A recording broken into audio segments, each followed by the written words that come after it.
Hello, welcome to Madhurima's kitchen and Madhurima Basu YouTube channel. আজকে যে রেসিপিটা আমি শেয়ার করব, এটা একটা আনপ্ল্যান্ড রেসিপি। আমি কখনোই ভাবিনি যে এই রেসিপিটা আমি কোনোদিন আপনাদের সঙ্গে শেয়ার করব। আশা করি আমার গলার স্বরে বুঝতে পারছেন যে খুব একটা মানে গলার স্বরটা আগের মতো নেই। আসলে আমার প্রচণ্ড ঠান্ডা লেগেছে। বিভিন্ন কারণে আমি ভুগছিলাম। আজকে 10 তারিখ এপ্রিল মাসের। তো আমি বেশ কিছুদিন ধরে প্রচণ্ড ঠান্ডা, কাশি বিভিন্নভাবে আমি ভুগছিলাম। তো আমার ছোটোবেলা থেকে একটা প্রবলেম হয় যে ঠান্ডা লাগলেই আমার স্বাদ চলে যায়, আমার নাক বন্ধ হয়ে যায়, স্বাদ চলে যায়।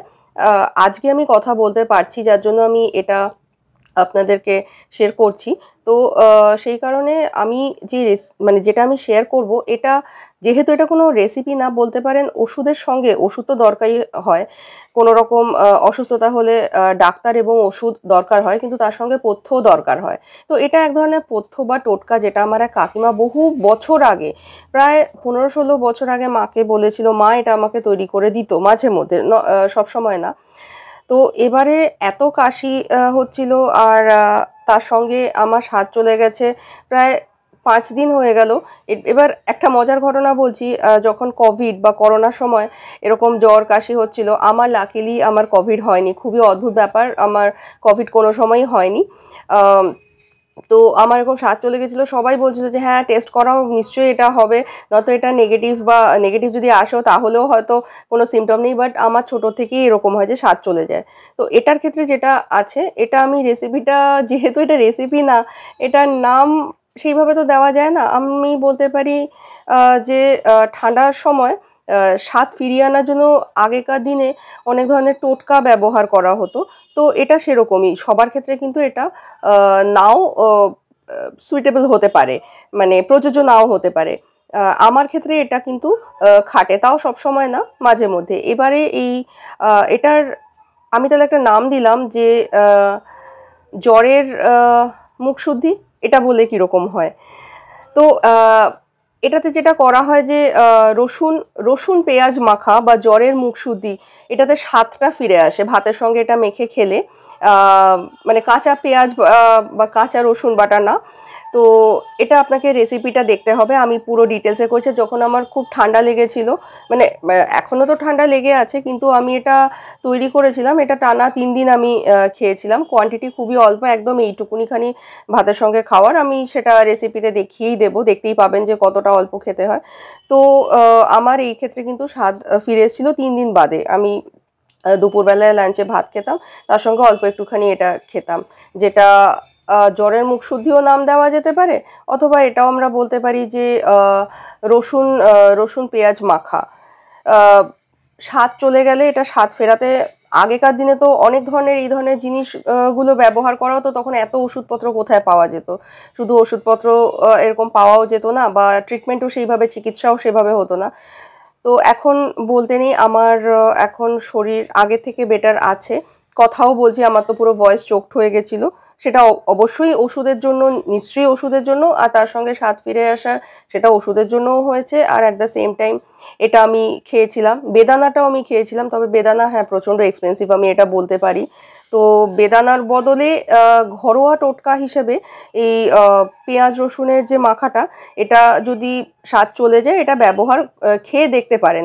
এবার যাদের রসুনে অ্যালার্জি আছে বা পেঁয়াজ খেলে অ্যাসিডিটি হয়, তাদের জন্য কিন্তু একদম এটা আমি রেকমেন্ড করব না, তাদের কিন্তু এটা হিতে বিপরীত হয়ে যাবে। তো সেই জন্য যেটা করবেন, সেটা নিজের দায়িত্বে করবেন যে আপনার সেটা স্যুট করবে কি না। অনেকের আছে যে রসুন খেলে আরও শরীর খারাপ হয়ে যায়, সহ্য হয় না, অনেকে আছে কিন্তু। বা পেঁয়াজ, একটু কাঁচা পেঁয়াজ বা পেঁয়াজ খেলে অ্যাসিডিটির প্রবলেম, চোয়া ঢেকুর এই ধরনের হচ্ছে, তাদের ক্ষেত্রে এটা কিন্তু একদমই প্রযোজ্য নয়। আমি তো বলবো ট্রাই করাই উচিত না।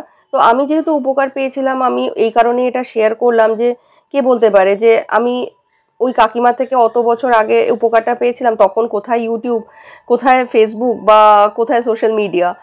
তো মুখে মুখেই তো জেনারেশন আফটার জেনারেশন এই ধরনের জিনিসগুলো চলে আসছে। আর আগামী জেনারেশন বা আমাদের জেনারেশনরা বই খুব কমই পড়ছে, আমরা ডায়েরিতে লিখে রাখছি। তো এটা একটা মাধ্যম বলতে পারেন যে আরও অনেকে হয়তো ইন ফিউচারে, হয়তো যাদের দরকার, তারা এই রেসিপিটা শেয়ার করে, মানে রেসিপি না আর কি, এই টোটকাটা শেয়ার করে উপকার পেতে পারে। তো তাহলে চেষ্টা করে দেখতে পারেন। আমি তাহলে রেসিপিটা আমি দেখিয়ে দিচ্ছি। আমি খুব তখন শরীরটা খারাপই ছিল। সেই অবস্থায় যে আমার যে ভয়েসটা শুনবেন তখন খুবই কাশি ছিল। মানে খুব কষ্ট করে এটা করেছি। আমি এটা বললাম যে আমার মাও করে দিতে পারত, কিন্তু আমি মানে খুব বোর হয়ে যাচ্ছিলাম যে আমার কাছে কুকিং, ফটোগ্রাফি এগুলো রিল্যাক্সেশন। এতদিন ধরে বাড়িতে বসে আছি, এতদিন ধরে ভুগছি। তো ওই জন্য একটুখানি কুকিং, বেশিক্ষণ আমি রান্নাও করতে পারছি না। তো এটা আমার কাছে একটা রিল্যাক্সেশনের জায়গাও ছিল। তো ওই কারণে আমি এটা তৈরি করে নিয়েছি ৩ দিন আগে। তো আমি অবশ্য যেহেতু আমার শরীরটা খুব খারাপ আর আমার ফ্রিজের খাবার কিন্তু স্যুট করে। তো ওই জন্য আমি একবারে একটু বেশি করে ফ্রিজে ৩ দিনের মতন রেখে দিয়েছি। আর এই ৩ দিন খেয়েছি, তো আমি সকালবেলায় বের করে রেখে দিয়েছি।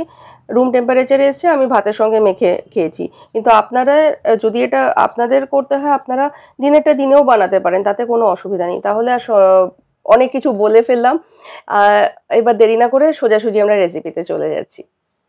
এই যে রান্নাটার কথা বললাম, রান্নাটা শুরু করে দিচ্ছি। আজকে কোনো ফ্যান্সি কুকিং না। প্রথমে তাওয়াটা গরম করছি। আমার ভয়েসে নিশ্চয়ই বোঝা যাচ্ছে যে কী অবস্থা।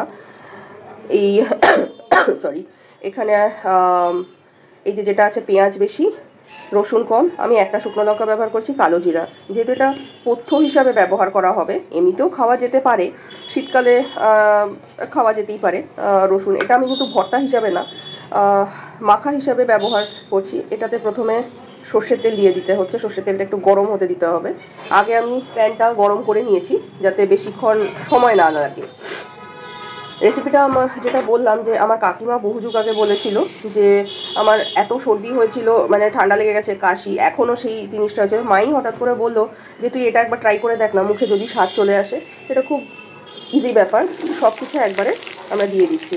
এটাকে জাস্ট ভাজা ভাজা করে নিতে হবে। রসুনটা গোটাই রাখতে হবে, আর কালো জিরে আর শুকনো লঙ্কাটা নিতে হবে। আজকে এই অবস্থাতে এটা করছি ভিডিওটা এই কারণেই যে, কারণ সুস্থ হয়ে গেলে এটা তো আর আমি খাবো না। গরমের মধ্যে এতটা রসুন বাটা এসব আমি খাই না। অনেকে পছন্দ করেন, অনেকে পছন্দ করেন না। এটা আমি পথ্য হিসাবেই খাই।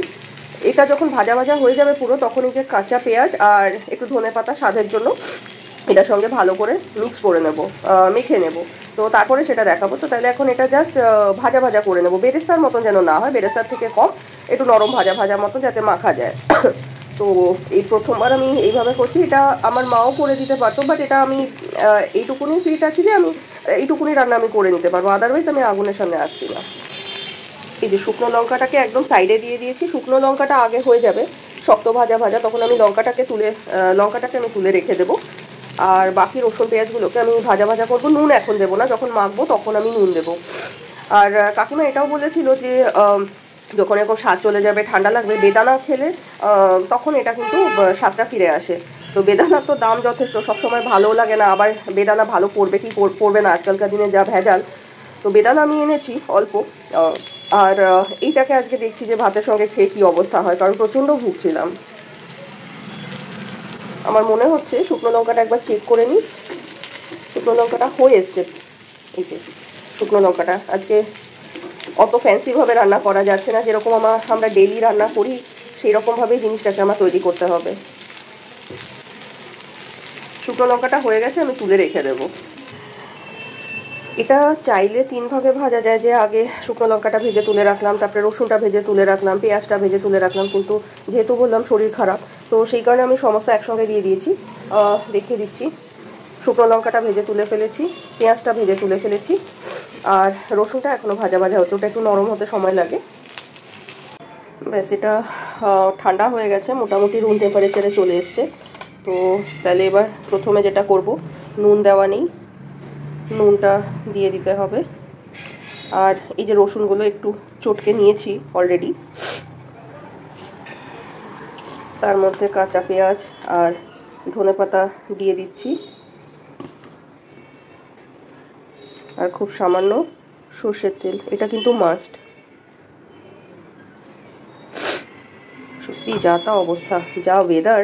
আর এই যে শুকনো লঙ্কা, যারা শুকনো লঙ্কা খান না এখানে কাঁচা লঙ্কা ব্যবহার করতে পারেন। এমনিতে তো জানেনই যে আমি একদম ঝাল খেতে পারি না, কিন্তু এই সর্দিটা লেগে আমার খালি মনে হচ্ছে একটু ঝাল ঝাল খাই, তো সামান্য ঝাল দিয়ে এটা আমি তৈরি করেছি, যে বিশাল ঝাল না, কারণ অতিরিক্ত ঝাল কখনোই স্বাস্থ্যের জন্য ভালো হয় না।